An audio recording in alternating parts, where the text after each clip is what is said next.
kamu kalau denger apa jangan dilihat, kata mak gue. Lagi ada yang mampir gitu. Oh, nyokap bisa tahu ya? Iya, bisa tahu. Apaan gitu. Ini sempat gue rekam juga di story gue dulu. Mungkin kalau gue cari-cari mungkin bisa kali ya.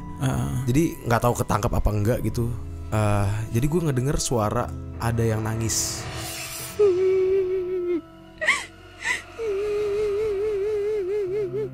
Oke. Suara ada yang nangis dari arah kolam renang gue. Jadi kamar gue di lantai, jatuhnya lantai 3 sebenarnya. Dan kolam renang gue tuh di lantai 2. Lantai, iya.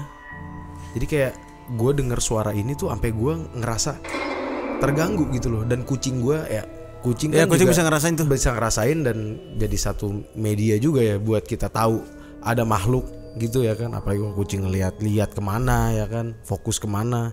Dan kucing gue si Alek ini selalu ngeliat ke bawah. Oke. Dan pada malam itu gue rekam tuh di story gue. Ini gue denger suara gini. Suaranya kenceng. Jadi kan kalau kata orang kan kalau suaranya kencang kan berarti dia jauh. Kalau suaranya deket berarti dia deket. Kalau suaranya jauh dia dekat. Kalau suaranya dekat dia jauh. Pertama suaranya kenceng nih. Ada yang nangis gitu kan. Gue kayak masih merasa ketakutan gitu loh. Pas suaranya mendekat, itu gue udah kayak wah ini harus gue rekam nih. Ya kan. Suaranya menjauh, harus gue rekam gitu loh. Karena kalau dia jauh suaranya pasti dekat ya kan? Nih, ada di sekitar lu gitu ya. Iya. Sampai gue rekam nih, sampai gue ngomong, lu masih pada bisa denger nggak? Lu masih pada bisa denger nggak? Gini. Sampai Aleknya gue rekam juga. Sampai akhirnya gue beraniin buat ngebuka jendela gue buat nyorot ke kolam renang. Ya meskipun nggak ada apa-apa, cuma gue masih bisa. Ya kita kalau ngerasain sesuatu yang beda lah, yang beda, hadir gitu ya. Ada yang hadir, energi yang aneh gitu pasti kita ngerasain lah ibaratnya. Dan itu ya pada saat itu ya sering terjadi gara-gara nyokap gue bilang ini lagi ada yang lewat gitu ya. Gitu. Bahkan gue pernah yang kayak ibu gue sendiri yang ngomong kayak, aduh, mami malam-malam lagi gini tiba-tiba ke tempat cucian gue kan di lantai 2 gitu. Mami lihat gitu tiba-tiba ada kuntilanak di atas.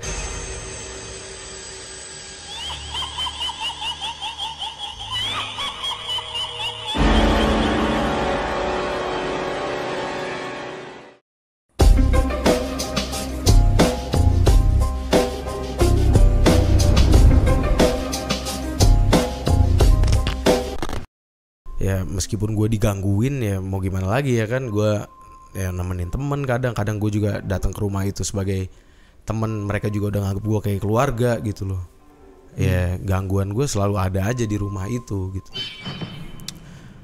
Terus sampai akhirnya gue tanya nih sama temen gue yang ngerent rumah itu juga gitu loh ya kan.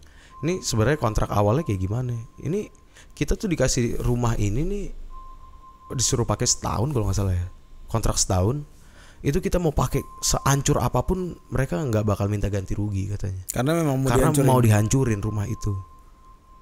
Oke, make sense. Rumah ini disewain murah karena mau dihancurin setahun kemudiannya. Terus kenapa murahnya itu real estate agentnya nggak mau ngomong gitu loh.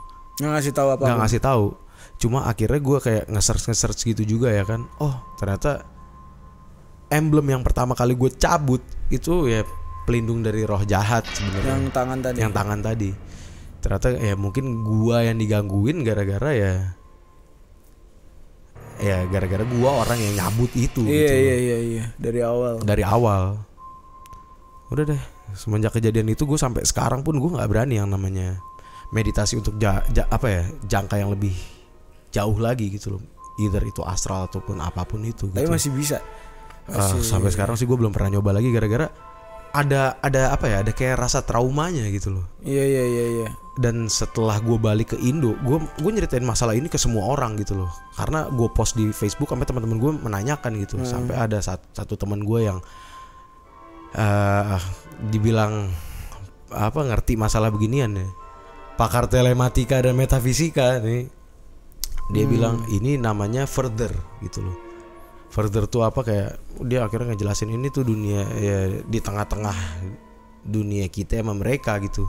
Lo nyasar di sini. Mungkin kalau lo nggak balik itu malam, badan lu bisa aja didudukin sama makhluk lain. Secara nggak langsung ya namanya kesurupan, ya kesurupan lagi gitu loh. Karena gue udah pernah kesurupan sebelumnya. Dan akhirnya gue ceritain masalah ini ke ibu gue ya kan. Gini. Ibu gue sampai bilang, udahlah nggak usah aneh-aneh deh, nggak usah lah nantang-nantangin gitu. Karena ibu gue juga apa ya, orang yang dikenal mungkin sensitif dengan masalah begituan gitu loh. Sensitif as in bisa merasakan, bisa melihat gitu. Oh iya? Iya. Bahkan buat di rumah gue sendiri pun kayak teman-teman gue mungkin pada tahu lah, ibaratnya kayak misalnya kalau gue ke rumah gitu, abis kan kita kan sering nyari-nyari hantu dulu ya, ke Jeruk Purut, kemana, ke Menara Saidah, ke Kuningan lah, kemana. Itu ya kalau misalnya kita dilihat aneh sama ibu gue, pasti ibu gue langsung bilang, jangan masuk rumah dulu. Oke. Mandi dulu. Iya. Di luar tuh kita disuruh siram-siraman badan gitu loh. Itu kayak udah jadi hal yang biasa lah. Sering gitu ya. Iya sering. Dan kalau kembali lagi ke rumah gue tadi gitu loh, mungkin kebiasaan kita buat merasakan hal yang gangguan kayak gitu, jadi kayak gue ngerasa oh ya udahlah, kita hidup berdampingan aja udah. Yang penting gue nggak ganggu lo, ya lu jangan ganggu gue. Tapi gitu. itu saking seringnya ya. Ini rumah yang gue tinggalin sekarang. Bekasi. Yang Bekasi. Kalau dibilang sering sih lumayan ya, karena bahkan beberapa saat yang lalu gue punya temen, ada yang nginep di rumah gue, tidur di kasur gue, malam-malam teriak. Iya, karena di sebelah kasur gue kan kaca, dia tidur ngadep kaca. Dia bilang dia lagi kebangun gitu. Di belakang dia kan, jadi apa yang dia lihat kan pantulan dari kaca itu kan. Bener. Ada yang nongkrong men, anjing. Cewek pakai baju putih cuma nongkrong begitu di sebelah kasur, di belakang gua lagi tidur. Itu abis itu dia yang kayak nyeritain begitu, anjir gue takut lah pokoknya kalau ke rumah lu lagi atau nggak apa gitu ya kan. Ya sampai ada juga kejadian yang nongol kayak tadi gitu. Sering sih, kayak gue beberapa kali juga karena teman-teman gue dan beberapa orang yang follow gue tahu rumah gue lumayan ada gangguannya lah gitu ya. Gue sering kayak yang baru pulang, kalau gue ngerasa takut kan, karena gue sering tinggal sendiri di rumah itu. Kalau gue ngerasa takut, gue kadang-kadang gue buka handphone gue dari luar, gue ngerekam video baru gue masuk ke dalam rumah. Jadi apa yang gue dengarkan dan gue witness itu ya emang udah kejadian langsung gitu loh.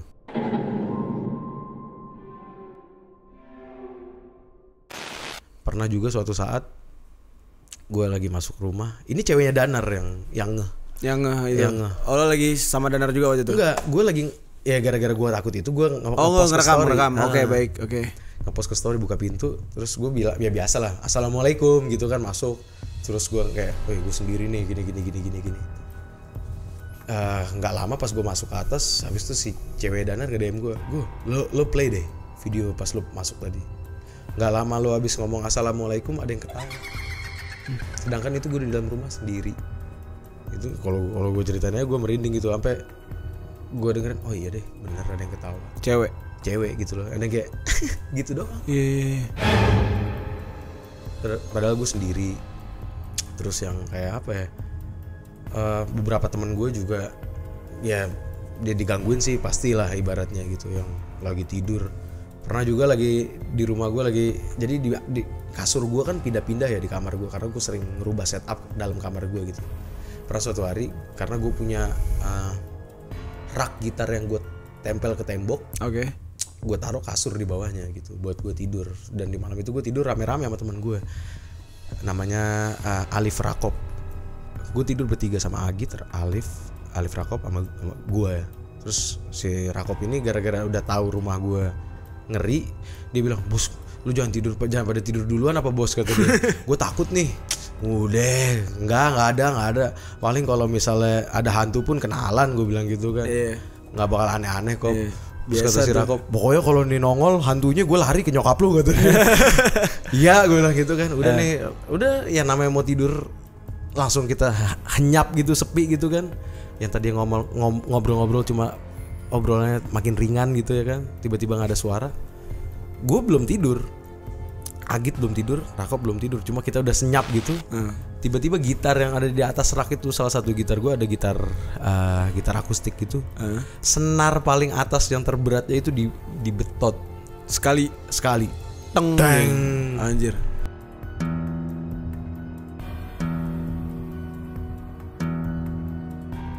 Itu Rakop langsung teriak, wah astagfirullahaladzim, langsung gitu. Anjir. Itu langsung nggak berani. Udah, nggak usah lah lo apa ya. Jadi jangan, ya paling ini set ya, makhluk ini cuma pengen kenalan aja gitu loh, karena lo makhluk. Tapi udah pasti makhluk itu. Ya pasti penghuni dalam rumah itu juga. Siapa lagi gitu loh. Soalnya gue pernah, kalau berhubungan dengan alat musik tuh ya, gue berhubungan alat musik, gue pernah kejadian yang kayak gitu. Gue ada temen gue DJ, gue nggak mau nyebut nama, takutnya nanti dia nggak izin kan. Jadi dia itu suka ngoleksi vinil, sama mainan jadul, terus sama alat-alat jadul. Sampai dia ada vinil yang bentuknya tuh masih kayak, lo tahu ini nggak sih, sampul jilid buat kita presentasi. Ya kan, yang bening tuh. Iya. Nah itu vinil. Nah dia punya kayak vinilnya gitu. Clear gitu. Punya kayak gitu dia, punya jadul banget.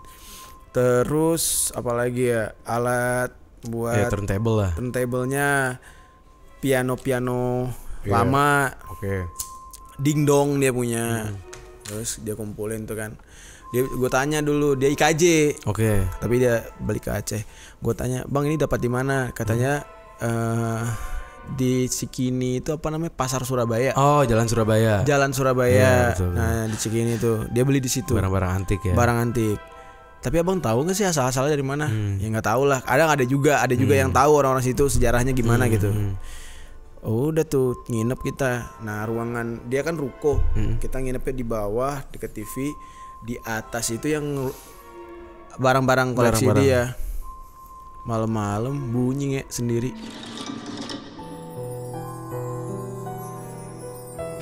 Pianonya kecil banget, piano zaman perang. Tung. Main tuh ya. Main sendiri. Aduh. Bangun gue lihat lengkap teman-teman gue.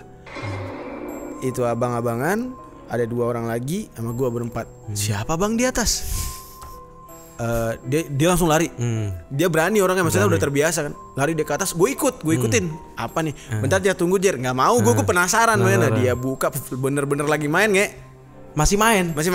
Ting gitu. Gue bilang kan, berani diri dari jauh. Gue liat anjir itunya apa? Tutsnya itu kepencet sendiri, naik turun sendiri. Dan itu warna ininya udah coklat semua, bahannya kayu. Terus ya bang, Jer, katanya gitu kan. Jer, abang bilang jangan naik. Gak apa-apa bang, gak apa-apa gitu.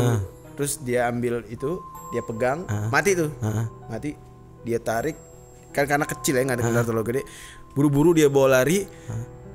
Justru dia taruh di ruangan tempat kita tidur.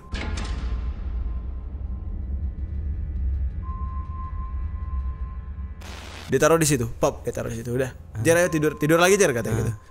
Ya gue kayak takut anjing gitu.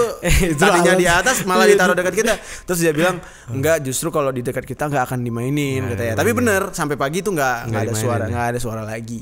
Karena sering, termasuk salah satunya tuh vinilnya penyanyi lama siapa ya? Nika Ardila apa vinilnya siapa gitu. Itu pernah main juga sendiri di tempatnya dia. Nah, gue kalau alat-alat musik tuh percaya gue. Percaya gue. Karena kalau dalam adat Jawa pun gamelan pun ada isinya gitu loh. Iya. Ya kan, ya gue nggak tahu ya kalau gitar itu bisa dimasuki sama makhluk gaib apa enggak. Cuma ya yang terjadi ya di rumah gue itu ya gitar itu dibetot sendiri tuh senar paling atas ya. Teng. Tuh yang baru-baru ini kejadian. Itu tahun 2015 kayak 2016 kayaknya. Belakangan ke sini mungkin apa ya, kalau yang gangguan gitu yang paling ya tahun ini sih ya temen gue itu yang lagi tidur ngelihat di kaca. Yang itu. Ada yang jongkok itu. Ada yang jongkok. Kalau misalnya di digging ke belakang sih banyak banget kejadian yang aneh-aneh. Bahkan Danar, salah satu teman kita pun. Danar tuh pernah kesurupan di komplek gua. Danar kesurupan. Kok bisa? Kesurupan. Ngapain dia? Jadi dulu di komplek gua ini di bagian depan rumah gua ini ada kayak gardu listrik dan ada taman. Dan tamannya ini isinya pohon bambu semua tinggi-tinggi. Taman tapi pohon bambu. Pohon bambu dan ada pohon beringin 2 di depan. pohon beringin yang masih menjuntai gitu lah. Iya. Emang spooky banget itu dulu tempat itu ya. Bahkan nggak ada yang nongkrong, bahkan satpam pun nggak ngebolehin kita nongkrong di situ sampai malam. Dan pada saat itu gue lagi ketemu sama ada Danar, ada beberapa teman gue lain lah. Ada yang namanya Arya dan Kintara. Terus gue ngajak satu satpam buat nongkrong di situ gitu loh. Karena kan zaman dulu kan gue suka minum ya, mabok gitu-gitu ya kan. Mabok di situ, cuma satpamnya bilang, "Ntar kalau udah jam 2 ke atas pulang ya," kata dia. Iya. Oke, nongkrong mabuk tawa-tawa. Wah, tawa-tawa. Tiba-tiba si Danar ketawa nggak berhenti tapi suaranya beda. Anjing. Yang udah low tapi kencang banget gitu ya kan. Itu satpam bukannya ngapain kayak gitu, nenangin kita atau apa gitu. Cabut duluan naik motor. Karena dia tahu kali. Iya. Pas dia langsung lihat jam gitu, astagfirullahaladzim udah jam segini. Balik dia. Cabut. Ya namanya gue masih SMA kan bingung ya. Ini gimana nih ya kan. Itu teman-teman gue akhirnya yaudah kita cabut aja gitu. Cabut. Pas udah nyampe garasi rumah gue, kita mikir, lah itu kan teman kita yang masa kita tinggalin. Tinggalin gitu aja. Balik lagi itu Danar kesurupan, teriak-teriak gitu. Kita gotong pak. Itu lagi mabuk, kita ngegotong Danar ke parkiran rumah gue. Namanya kita bingung ya kan. Akhirnya cuma yang gue ingat adalah kita siram. Kita ambil ya sorry tuh nih, kita mabok tapi ambil baca ayat pendek gitu loh. Ambil ada ayat kursi dan lain-lain gitu, kita baca-bacain gitu. Tapi masih yang meronta-meronta gitu, ambil kita siramin kan.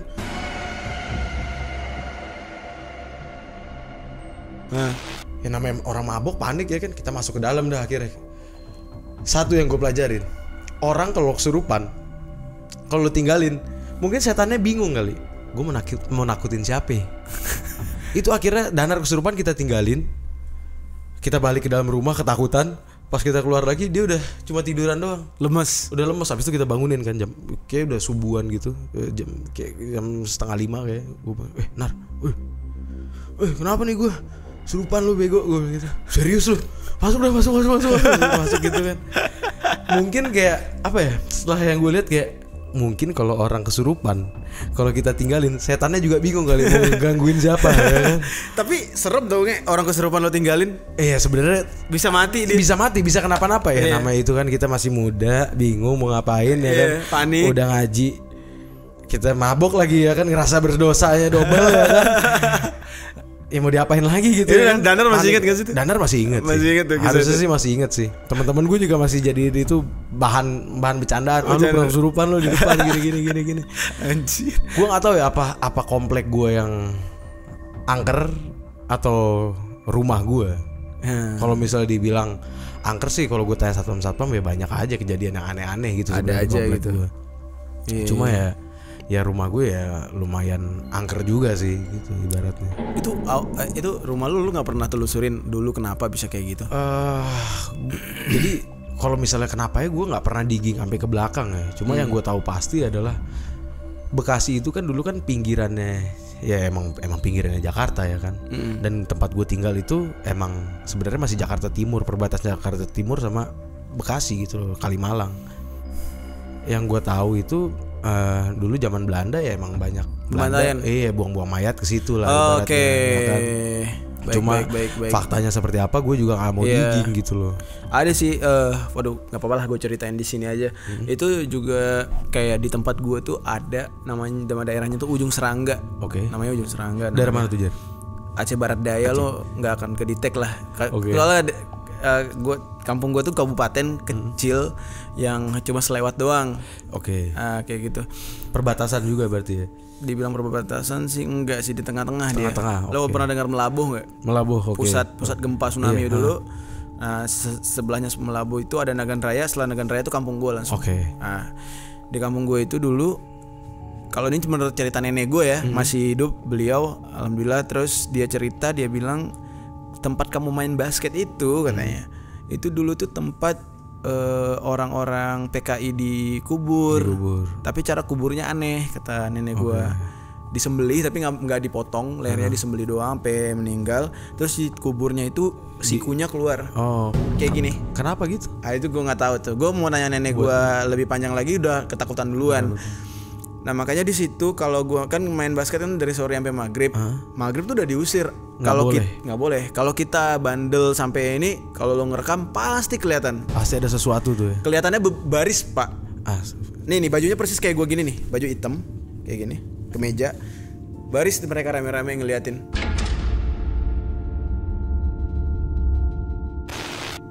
Diem aja. Nah itu tapi udah pernah kejadian tuh sekali. Nah terus bicara soal tadi kan kayak gue tanya kan background rumah dulu itu ada apa? Tapi menurut lo mungkin pemakaian zaman dulu. Gue dulu pernah pas kecil nyokap itu waktu itu belum ngajar kayaknya deh. Kan nyokap guru ya, belum ngajar, bokap yang kerja. Jadi rumah gue tuh pinggir jalan persis dan rumah itu masih ada sampai sekarang. Nama daerahnya tuh Pantai Perak. Pantai Perak itu pinggir jalan persis. Jadi di sebelah rumah gue ada rumah orang kaya. Sekarang tuh udah terbengkalai rumahnya. Rumah itu punya pembantu. Gue lupa nama pembantunya siapa. Tapi yang gue ingat banget dia meninggalnya ditabrak Vespa. Orang lagi Vespaan kenceng banget nabrak dia. Mayatnya gelinding. Ke dalam rumah gue. Terus? Darahnya tuh cacat-cacat dalam rumah gue. Mak gue teriak-teriak. Udah tuh dan diangkat mayatnya 3 hari kemudian di belakang rumah. Mak gue lagi nyetrika. Ada apa nih kayak kita gini nih. Ini nyokap gue, ini gue lagi main mobil-mobilan. Gue masih ingat di otak gue apa kejadian itu kan masih ada di memori gue gitu ya. Gue TK tuh. Gue lihat si kakak itu ada di sebelah mak gue. Pakai baju putih bersih gitu. Gue bilang ke mak gue, siapa ya? Kayak katakanlah namanya mungkin Nur gitu ya. Mah, Kak Nur mah.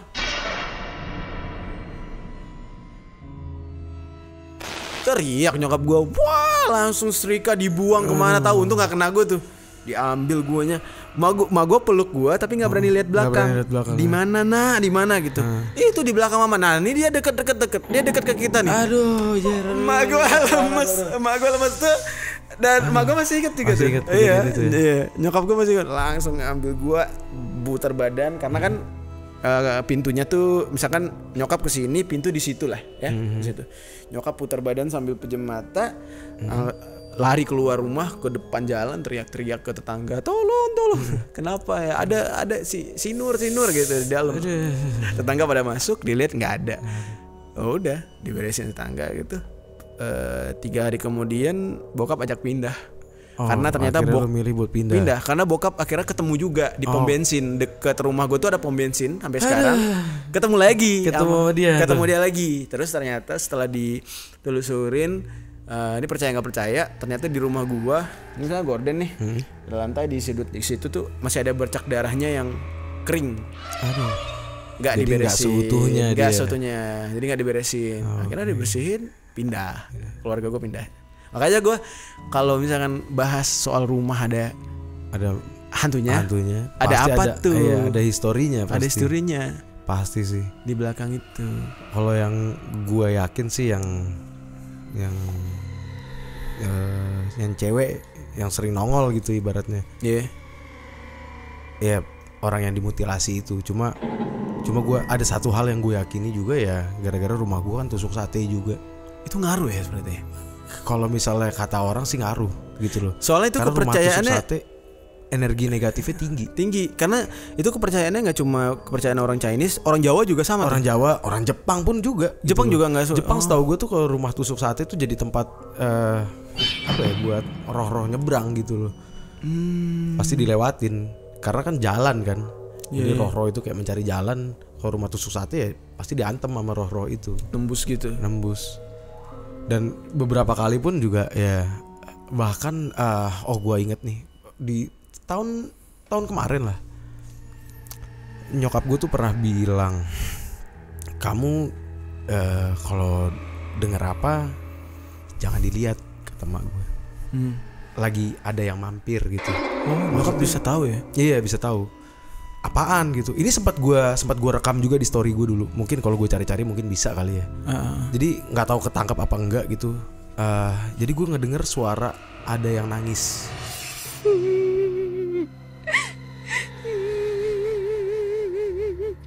Oke. Suara ada yang nangis dari arah kolam renang gue. Jadi kamar gue di lantai, jatuhnya lantai 3 sebenarnya. Dan kolam renang gue tuh di lantai 2. Lantai, iya. Jadi kayak gue denger suara ini tuh sampai gue ngerasa terganggu gitu loh. Dan kucing gue kucing kan kucing juga bisa ngerasain tuh. Bisa ngerasain dan jadi satu media juga ya buat kita tahu ada makhluk gitu ya kan. Apalagi kalau kucing ngeliat kemana ya kan, fokus kemana. Dan kucing gue si Alek ini selalu ngeliat ke bawah. Oke. Dan pada malam itu gue rekam tuh di story gue. Ini gue denger suara gini. Suaranya kencang. Jadi kan kalau kata orang kan kalau suaranya kencang kan berarti dia jauh. Kalau suaranya deket berarti dia deket. Kalau suaranya jauh dia dekat. Kalau suaranya dekat dia jauh. Pertama suaranya kencang nih. Ada yang nangis gitu kan. Gue kayak masih merasa ketakutan gitu loh. Pas suaranya mendekat, itu gue udah kayak wah ini harus gue rekam nih. Ya kan. Suaranya menjauh, harus gue rekam gitu loh. Karena kalau dia jauh suaranya pasti dekat ya kan? Nih, ada di sekitar lu gitu ya. Iya. Sampai gue rekam nih, sampai gue ngomong, lu masih pada bisa denger nggak? Lu masih pada bisa denger nggak? Gini. Sampai Aleknya gue rekam juga. Sampai akhirnya gue beraniin buat ngebuka jendela gue buat nyorot ke kolam renang. Ya meskipun nggak ada apa-apa, cuma gue masih bisa. Ya kita kalau ngerasain sesuatu yang beda lah, yang beda, hadir gitu ya. Ada yang hadir, energi yang aneh gitu pasti kita ngerasain lah ibaratnya. Dan itu ya pada saat itu ya sering terjadi gara-gara nyokap gue bilang ini lagi ada yang lewat gitu ya. Gitu. Bahkan gue pernah yang kayak ibu gue sendiri yang ngomong kayak, aduh, mami malam-malam lagi gini tiba-tiba ke tempat cucian gue kan di lantai 2 gitu. Mami lihat gitu tiba-tiba ada kuntilanak di atas.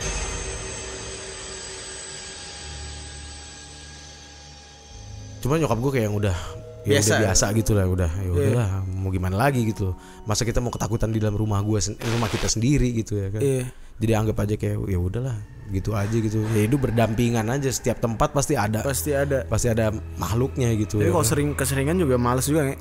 Sebenarnya kalau dibilang males sih ya udah nerima aja sih. Iya sih, bener. Yang namanya tiba-tiba sering ada kayak suara-suara apa. Karena gue berusaha di dalam kepala gue tuh kayak ada rasa yang nggak percayanya juga gitu loh. Kita kan sebagai manusia kan harus ada sisi percaya dan nggak percayanya. Karena ketidakpercayaan kita ini ngefit kepercayaan kita. Kayak kalau kita nggak percaya kita cari tahu kan. Kalau kita cari tahu, ntar ujungnya pasti kita menambah ilmu, either sisi spiritual kita, emosional dan lain-lain lah, ibaratnya intelektual. Tapi lo pernah nggak atau bukan pernah, lo percaya nggak nih? Misalkan ada orang terdekat kita yang sudah almarhum tapi bisa datang. Kalau itu sih gue tanda tanya sih sebenarnya. Gue 2 kali pernah kejadian. Karena gue pernah ngelihat almarhum bapak gue sendiri juga gitu loh, di rumah gue. Sekali doang. Berapa kali kalau dalam mimpi ya sering gitu. Dalam mimpi sering ya. Beberapa kali lah ibaratnya. Cuma sekali gue ngelihat dalam kondisi lo bangun gini. Dalam kondisi gue biasa aja gitu. Gue ngelihat dia ada di rumah di kursi gitu. Gue pernah sekali. Cuma akhirnya gue mikir kayak ya kalau emang dia sudah meninggal dan menjadi ruh, dia pengen ngelihat keluarganya ya nggak masalah gitu loh. Ya udah gitu loh. Yang penting kita udah hidup di dunia masing-masing. Cuma ya gue berusaha yang terbaik buat mendoakan lo aja gitu loh. Cuma gue nggak percaya kalau misalnya orang yang meninggal ini bisa menyampaikan message apa, itu gue kayak rada tanda tanya gitu. Waktu itu kalau gue tuh justru gue 2 kali. Satu almarhum bunda itu adik bokap gara-gara tsunami. Tsunami datang ke rumah tuh. Datang ke rumah. Tapi ini bener kayak apa ya? Dia cuma minta didoain. Terus waktu itu kita nggak tahu dia tuh dikubur di mana, karena kan korban tsunami itu kan massal. Oh iya benar. Kuburan massal itu bahkan ada yang sekarang nggak bisa kita temuin. Gitu. Ada yang nggak teridentifikasi juga. Iya. Bahkan ada yang perumahan yang lagi dibangun pas digali ininya ternyata isinya tulang belulang, ternyata itu ini. Ada yang kayak gitu. Nah bunda gue itu datang kayak apa ya? Jadi di depan rumah gue tuh ada pohon mangga. Di situ awalnya nangis. Bokap yakin banget ini adik gue katanya. Dia keluar pakai bahasa Padang gitu kan. Mau nggak kau? Kan, lu kenapa? Katanya gitu kan. Dia jawab, ini aku bang, ini aku, gitu katanya, Iko Ambo bang, Iko Ambo, gitu. Udahlah kata bokap, udahlah kita ini apa namanya, kita sudah berbeda lah gitu kan, kami tetap sayang bla. Dia jawab, iya apa doakan. Ya udah doakan. Akhirnya kita cari-cari tahu, ternyata kita nemu ini di mana dia tuh nemu ya. Yang tahu cerita lengkapnya sih bokap. Itu sekali. Yang kedua, almarhum temen gua 2010 nih, masih ada buktinya. Namanya Ihsan, orang Padang. Almarhum tuh ya. Almarhum tenggelam.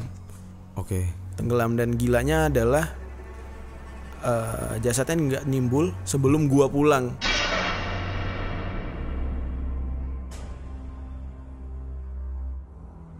Karena waktu itu kita tuh berapa berteman ya, 15 orang. Gua udah sekolah di luar kota. Nah, pas tahu teman gua meninggal itu, gua nggak bisa pulang nih karena sekolah. Tapi dibilang lah sama kayak ada kuncen laut lah gitu ya. Oh, hanyutnya di laut. Di laut, tenggelam. Lautnya itu palung. Waduh. Palung gitu, nggak boleh berenang sebenarnya. Kuncennya bilang, ini dia nunggu satu orang lagi katanya. Kalau nggak akan muncul nih katanya. Mikir tuh semua, siapa, keluarganya udah ngumpul, semua udah ngumpul, teman-temannya ada. Oh si Jerry nih, Jerry. Pulang nimbul pak, belum. Gede banget, beritanya masih ada kok. Udah butuh. Udah 3 hari. Bentuknya udah ya begitulah. Udah tenggelam, udah ini kan. Gak lama setelah itu gue masih stay di kampung. Tiba-tiba kita lewat di depan kuburannya. Ada suaranya dia. Weh kemana? Gue tanda, gue ini ingat karena gue kemana weh gitu kan. Gak lama setelah itu ada yang kesurupan, orang terdekat di situ cewek. Ternyata teman gue. Tapi gue yakinnya bukan teman gue, Korinnya lah. Gitu. Dia ngaku, dia bilang gini, gue ingat, ini Ihsan kedinginan katanya. Ihsan sendiri di tengah laut katanya gitu. Telinga Ihsan sakit. Memang kondisi mayatnya waktu itu telinganya udah dimakan ikan. Oke. Tolong dong pindahin Ihsan, bawa pulang Ihsan. Udah pak, di situ kita paham kan, orang kampung udah paham. Oh berarti rohnya masih di sana. Bahasanya gitu ya. Gue nggak mau ini juga. Arwah atau rohnya masih di sana. Ayo kita nggak pakai orang pinter nih, ustadz lah gitu. Pakai bot ke tempat dia ditemuin dekat Batu Karang itu, dibacain, bawa pulang, didoain, bawa pulang.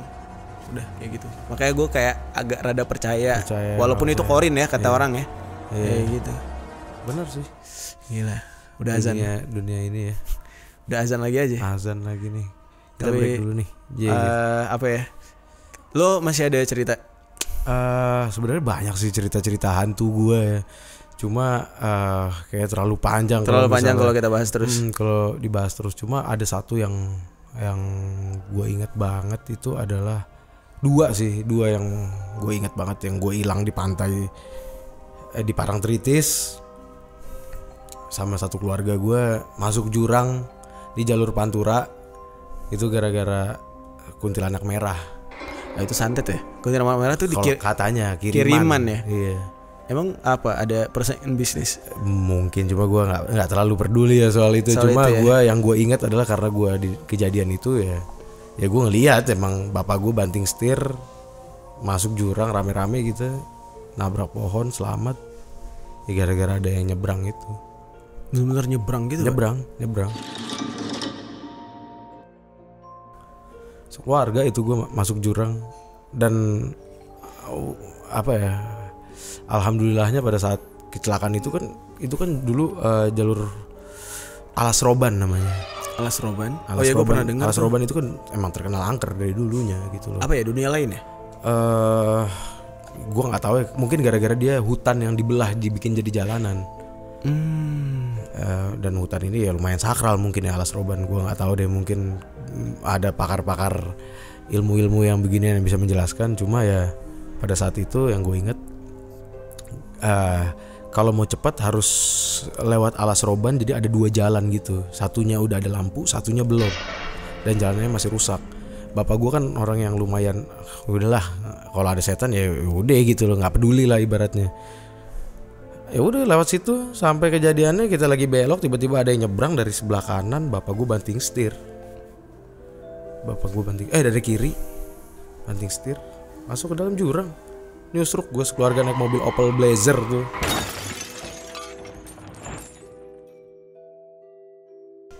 Antem pohon, keluar kita evakuasi dari mobil, naik tuh gue ke atas jurang, sampai di pinggir alas roban itu gue sekeluarga bingung udah mau ngapain karena nggak ada mobil yang lewat sampai nggak akhirnya ada sama sekali, nggak ada, gelap kan, sampai akhirnya ada jam berapa Pak? Sorry, malam itu kayak udah jam 2 jam 3-an karena emang sepi dulu alas roban, bahkan terkenal banyak bajing loncat gitu-gitu dulu. Oke. Setahu gue emang ngeri juga jalurnya. Sampai akhirnya ada truk yang ngeliat kita, ngebantuin kita ngobrol-ngobrol dan apa ya, emang kuasa Tuhan juga ya. Ternyata driver truk ini kakak kandungnya driver bokap gua di Jakarta, driver pribadi, kakak kandungnya. Kakak kandung ya, bisa ketemu. Makanya itu emang udah jalan Tuhan ya, jalan Allah ya. Akhirnya dibantu sama supir itu. Dia yang bapak gua sampai ke nyari tempat terdekat buat nelpon derek, bala bantuan, dan mobil kan diasuransikan sampai kita dikasih mobil pinjeman gitu loh. Oke. Atas kejadian itu gue makanya kayak anjir, gue berapa kali nih kalau dihitung-hitung mau mati ya. Dari anyut di Parangtritis gue udah sempet hilang, terus apalagi masuk jurang sekeluarga, terus nyaris pernah kesurupan juga di rumah sendiri, pernah astral nyaris nggak balik tuh, diikutin setan. Jadi kalau misalnya gue dibilang percaya apa enggak ya mau nggak mau gue harus percaya karena gue mengalaminya. Gitu. Dan orang kalau misalnya nggak percaya apa yang gue ceritain ya gue nggak peduli karena this is what I believe gitu loh. Dan gue ada foto buktinya ya, gue dihantui, rumah gue berhantu gitu loh. Luar biasa, gue tapi jujur Jar, gue kadang buat balik ke rumah pun gue ada rasa takutnya kalau gue lagi sendiri gitu. Iya. Tapi emang nyokap kadang-kadang jarang di rumah. Jadi ya gue kan emang tinggal sama beberapa ya kakak adik gue lah ibaratnya, cuma kadang kakak gue nggak pulang, adik gue kadang nggak pulang, adik gue yang cewek udah ngerent apartemen di mana, ngekos di mana gitu loh. Dan ibu gue ya kadang ada di rumah itu, kadang di rumah yang lain, kadang di mana gitu ya.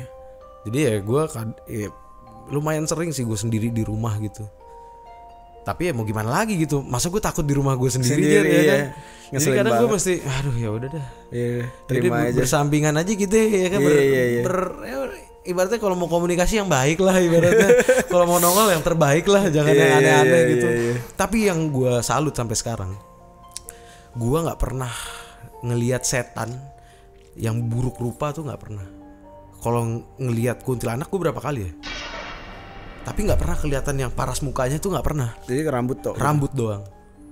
Nggak pernah ngelihat setan apa pocong yang kelihatan sampai mukanya gitu. Pernah? Nggak pernah. Di film Pocong 1 siapa tuh? Gitu. Teman-teman kita ya.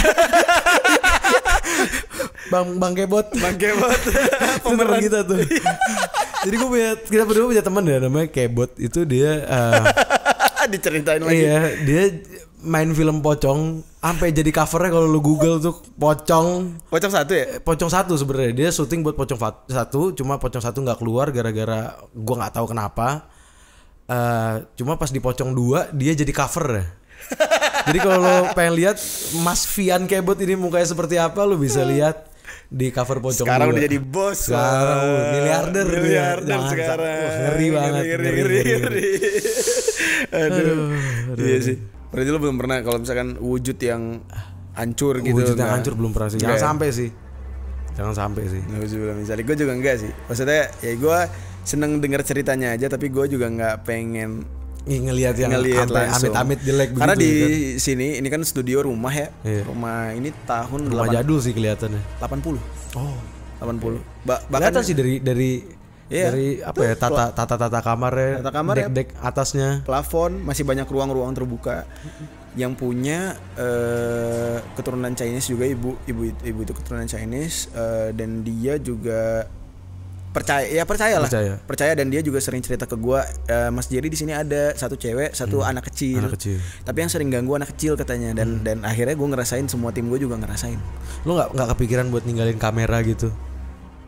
CCTV ada, tapi nggak pernah nongol ada. Kadang gua kayak mau negur anak-anak nih, ini siapa nih lupa matiin kompor atau apa, pas lihat lewat Pak. Tapi gua nggak mau nggak mau, ya udahlah. Bahas itu. Nggak mau bahas. Gua Ya bahas lo itu. ada lah. Ada. Yang penting gue nggak ganggu, lo nggak ganggu gue. Iya. Ibaratnya kalau nongol ya terserah lo dah. Nongol ya, terserah. Makanya berkali-kali gue bilang bebas dah mau dibilang halu, mau bilang apa. Tapi masalahnya gue ngalamin gitu. Ngalamin gitu loh. Tapi orang yang nggak ngalamin tuh kenapa ya? Lebih kuat kali ya.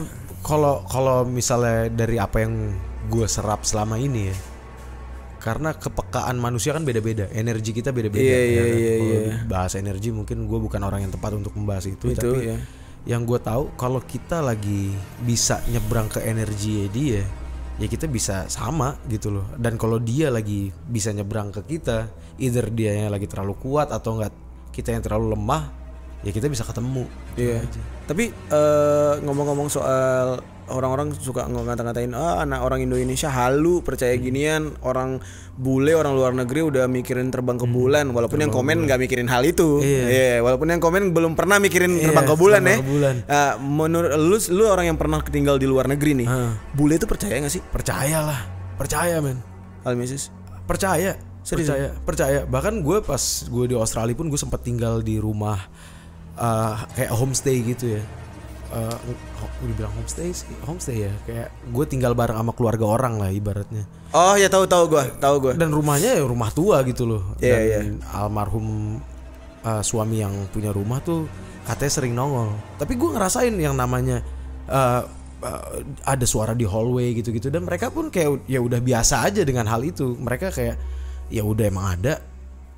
Ya udah kita mau ngapain lagi gitu loh. Nggak usah diganggu ibaratnya gitu loh. Iya. Ya sampai ada rumah ini disewain murah, ada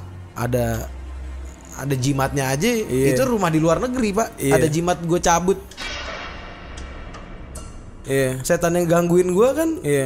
Udah hal yang aneh ibaratnya buat kita orang Indonesia. Oh ternyata ada juga setan di luar gitu. Terus gue sekarang jadi ngambil kesimpulan dari ya apa yang ini kan ada buktinya ya, yang di foto lu itu bener sebenarnya kata ustadz gitu ya. Penampakan hantu yang wujudnya aneh-aneh gitu, itu sebenarnya mereka itu menyesuaikan dengan di mana mereka berada nggak sih? Kayak kenapa di Indonesia hantunya pocong, kuntilanak, itu mulu, iya kan? Sementara di tempat lain kalau kita lihat hantunya tuh ada yang kayak falak lah apalah gitu kan. Apalah. Ternyata itu menyesuaikan di mana dia ada dan menyesuaikan bagaimana orang-orang di sana itu takutnya kewujud yang seperti apa. Bener. Akhirnya mereka mewujudkan diri mereka kayak gitu kali ya. Kayaknya sih. Karena kalau kita ngomongin energi kan itu kan bisa drop kalau misalnya kita ada rasa takut, rasa marah kan bisa naik, bisa apa ya kan. Mungkin ya mereka nongolnya seperti apa yang mereka takutkan gitu ya di sana ya kan. Di Cina aja orang ngegambarin hantu vampir pak, yang kayak gini. Vampir Cina ya. Vampir Cina yang zaman dulu. Tapi gue yakin banget vampir Cina itu ada, bukan berarti itu khayalan. Pasti ada sesuatu yang menginspirasi. Pernah kelihatan, ya kan? Dibuatkan jadi film. Bener.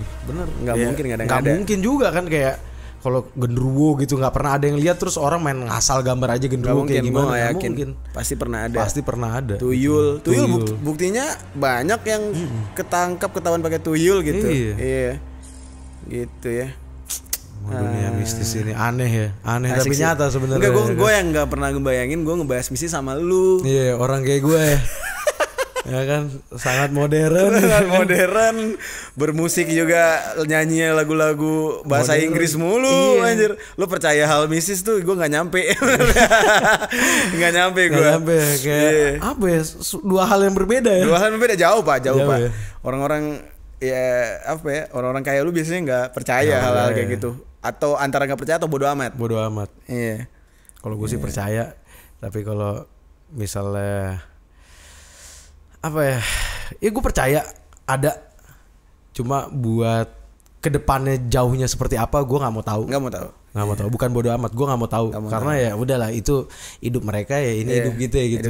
Dan ya intinya kan lo hadir di sini juga cuma pengen berbagi cerita, benar. Pengalaman ya, urusan nggak percaya iya, tato nambah lagi nih, tato nambah nih, nutup mau gue itemin. Coba lihat dong, boleh nggak sih? Itu kapan gue? Baru 2 minggu lalu kayaknya. Masih gatal nggak? Enggak, udah kering sih. Udah kering ya? Alhamdulillah sih cepet keringnya. Emang pengen gue itemin aja. Sampai semua sih, satu tangan lah. Oh tapi bertahap ya? Bertahap. bertahap. Sip. Sakit soalnya sama nggak punya duit. Emang mahal ya ngeblok itu? Lumayan sih. Iya. Kan hitungannya kan kalau tato gitu kan ada yang per jam, ada yang per sentimeter. Tintanya dia tuh nggak? Mungkin ada ya yang hitung berapa tinta yang dipakai gitu-gitu. Cuma untungnya ya temen gue yang tato artis yang mengerjakan tato gue selalu yang kayak ya udahlah selalu bayar berapa aja gitu. Lu masih ada space gak sih di badan lu? Masih sih di paha sih. Kalau di badan? Di badan ada beberapa yang kosong cuma kayak gap-gap kecil gitu doang. Gila. Mungkin Bapak Jerry mau ini. Belum sih, belum. Nanti lah ya. Lagi ngecek dulu, Ngecek apa tuh? Ya ngecek dulu ini Ngecek restu orang tua, restu calon ini kan, calon besan ya kan. Kalau udah jadi mah terserah gue. Gue pengen sih kiri. Pengen ya? Iya pengen. Tapi baru pengen ya, belum ada rencana gitu. Gue tuh ada rasa pengen kayak tato gitu. Tapi gambar-gambar setan-setan Indonesia men. Janganlah. Kayak kan reok. Enggak kayak apa pocong gitu, kuntilanak. Kayak keren aja gitu. Iya keren sih. Ya kan kayak belum ada gitu kan. Kayak di luar negeri kan ada yang gambar muka apa Freddy Krueger itu kan hantu kan bagi mereka. Gue thank you banget ya. Thank you banget. Gue yang thank you nih. Iya. Studio gue jauh dan perlu teman-teman ketahui juga kenapa gue jarang bikin podcastnya jarang-jarang tayang. Oh gitu. Ya karena setiap yang gue undang ke sini nolak karena jaraknya kejauhan gitu. Ya gue agak sedih juga tapi nggak apa-apa lah. Ya kalau ada yang mau nih nongkrong di sini buat bercerita horor, kalian boleh tinggalkan komen. Kalau nggak kirim ke email lah gitu ya. Gue nggak butuh artis. Gue nggak butuh siapapun ya. Iya, gue nggak butuh tipikal kayak temen gue ini yang penyanyi atau enggak. Gue siapa aja kalau punya pengalaman. Ada buktinya. Ada buktinya. Gue lebih seneng kayak lu tadi. Nah, jadi silakan email ke sini kita ngobrol di sini. Gue terima kasih gue. Terima kasih banyak Jer. Iya. Aduh terima kasih udah diundang ke sini. Gue yang makasih nih. Lama juga kita ngobrol. Iya. Iya lu ada urusan lagi padahal. Santai lah. Buat Jerry mah selalu. Wah, thank you brother. Karena homie. Kalau buat homies tuh harus selalu terdepan gue. Ya kan friends family forever. Yoi bener. Jangan dibahas udah. Otak gue bahaya banget. Otak gue kemana-mana. Oke. Thank you. Assalamualaikum. Assalamualaikum. Waalaikumsalam.